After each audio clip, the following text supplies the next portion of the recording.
When we take blood pressure at the brachial artery with the cuff on the arm, we are only taking the pressure of the systemic circuit, not the pulmonary, and we're only taking pressure of an artery and not veins.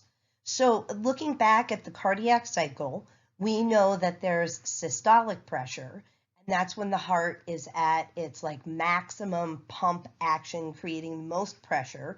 And we're going to, for default sake, call that 120 millimeters of mercury. We also know that when the heart is at rest, that's when there's the lowest pressure, which is 80 millimeters of mercury.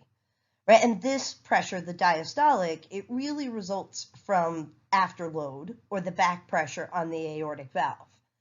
We can actually calculate a mean between the systolic and diastolic pressure. To do that, we have to calculate the pulse pressure, which is the difference between systolic and diastolic, and in this situation would be 40 millimeters of mercury. Don't be afraid of this diagram. It's really just talking about blood pressure, and it shows you some things that you already know. Down on the x-axis, it's showing us the sequence of vessels from the aorta to the vena cava, as you would encounter them if you traveled from the heart and back to the heart in the systemic circuit. It shows you that blood pressure is higher near the heart, right? The arteries have a higher pressure. It also shows you that blood pressure is pulsatile. It goes up with systole and down with diastole. But that doesn't mean that we can't calculate an average pressure. And that average pressure is the mean arterial pressure.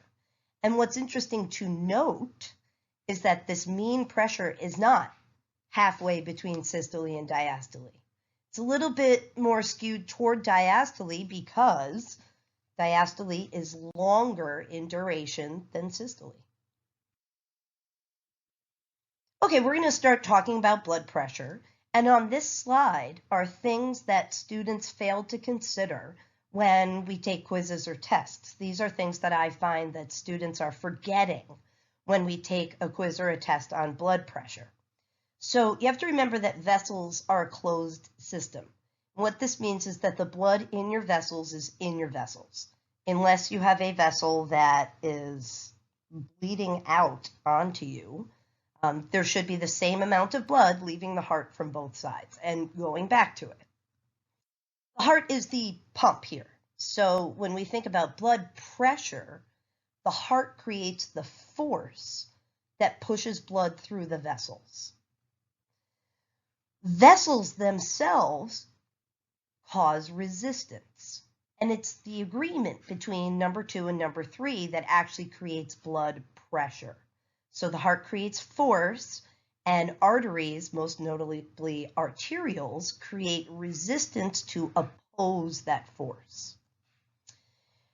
Many students forget that veins are reservoirs, that a majority of our blood, about 60%, exists in our veins, and that veins can take on more blood without increasing blood pressure. The other thing that students tend to forget has something to do with chapter 20, which is that cardiac output accounts for the volume of blood entering the vessels. So this kind of relates back to number 2 on this slide. Everybody freaks out at this slide because it has like little math in it, but it's really simple once you consider some of the basic things that create this. What we're talking about here is blood flow.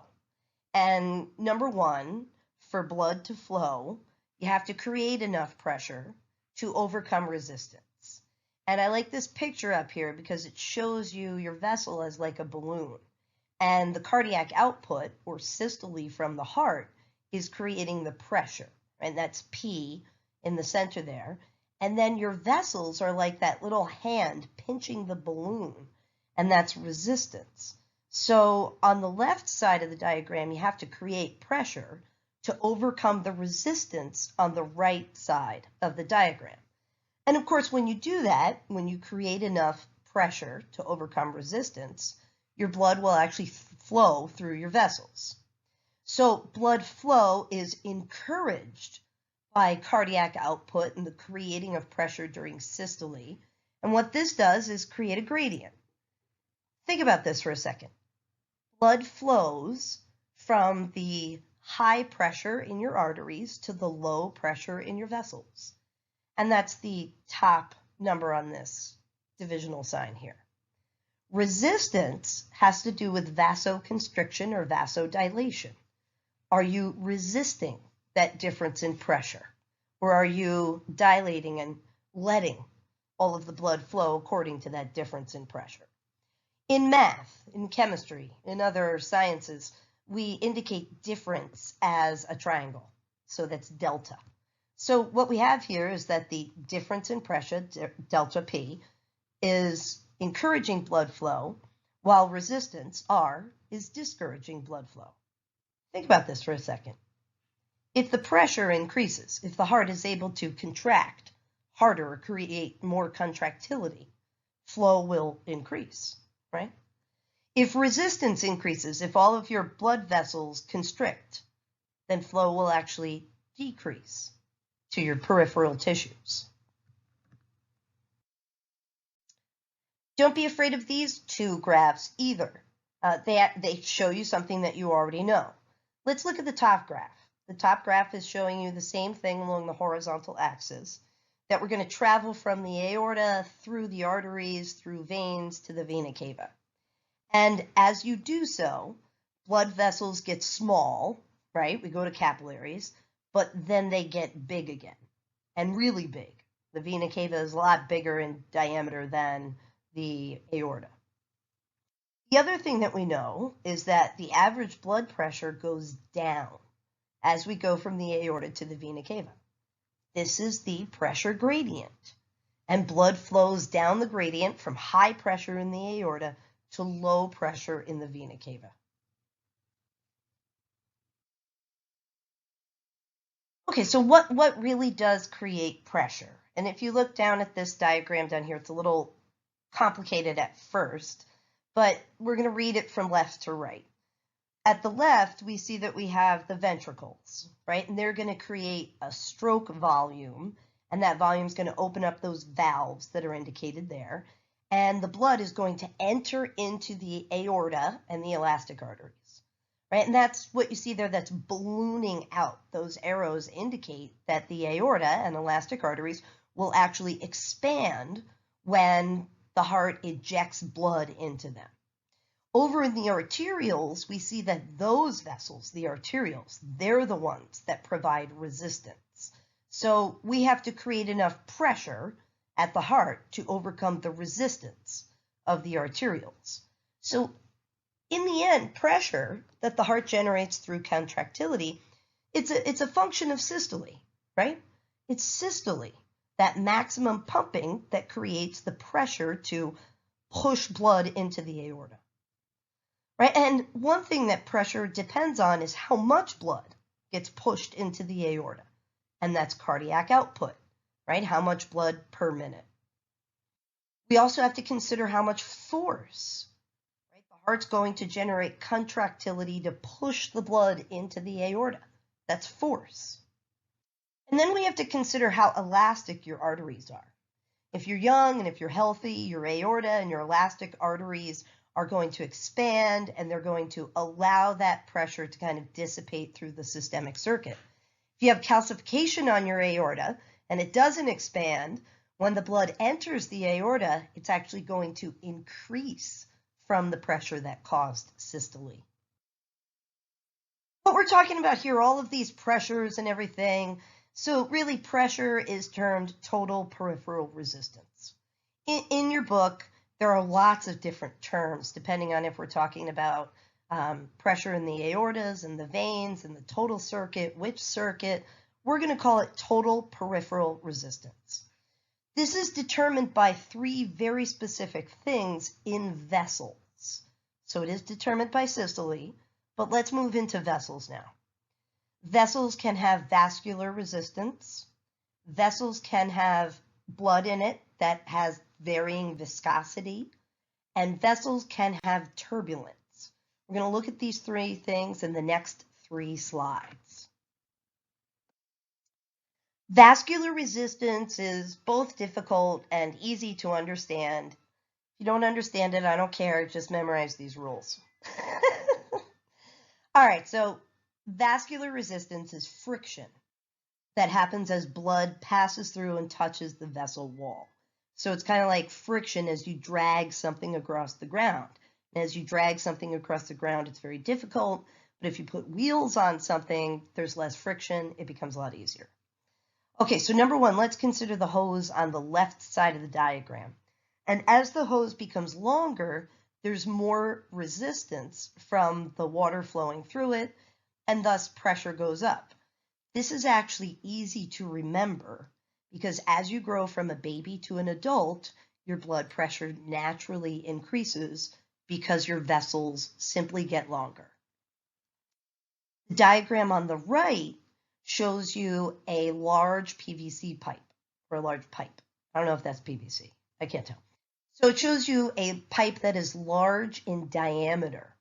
And think about blood flowing through a vessel that's very large or vasodilated. Blood flows through it very easily with less pressure, resistance, and friction. If you were to vasoconstrict that diameter, there would be more friction and there would be more vascular resistance, and blood would slow down flowing through that pipe. The next thing to consider is blood viscosity. So viscosity is the resistance to flow. Maple syrup is viscous. Molasses is even more viscous. Motor oil is viscous. Detergents are viscous. They have a resistance to flow. So when your blood has a low viscosity, when it's nice and watery and you're well hydrated, that's the diagram over here on the right side of this blood vessel. Your red blood cells kind of line up and they all file through the blood vessel, and there's not a lot of friction or resistance. When you are dehydrated, your viscosity increases, and your little red blood cells, there's lots of them and per volume, and they start to bump into each other. And thus they bump into each other, they bump into the vessel wall, and that creates resistance and pressure.